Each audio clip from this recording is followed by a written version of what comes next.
All right, this is Practical Theory Lesson 8. This is a review of Lessons 5, 6, and 7. I sort of help you out with Lesson 8 in that I've bracketed on this one where you can go to access the information if you have the lesson paper with you. So these first 9 questions have to do with Lesson 5. The duration of musical sound is indicated by different types of, what do we call those things that show different lengths of sound?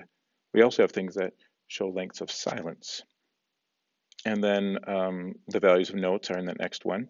And then it talks about stem direction and what side of the note they go on. Lesson 6, this questions 10 and 11, review how we divide music to make it easier to read and how we indicate the end of a piece. And then 12, 13, 14, lesson 7, talks about the time signature or meter. The bottom number of the time signature shows what kind of note gets what beat. And in 4/4 time, there are blank beats in each measure, and a blank note gets 1 beat. So in the next section, question 15, write the beats under the notes below. So look at the time signature, and you have to write those beats under the measures. For 16, you have to add bar lines.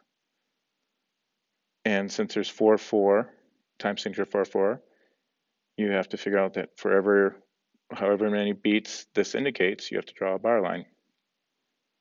And number 17, fill in the missing beats with the correct note values. Write only one note, so you only put one note in each measure to complete it. So here's your time signature. So you have to figure out how many beats are supposed to be in the measure, and then figure out one note only to complete the measure. And write the counting for number 18. All you have to do is write the counting under the measures like you did with 15. So write the counting for 16 and then write the counting for 17.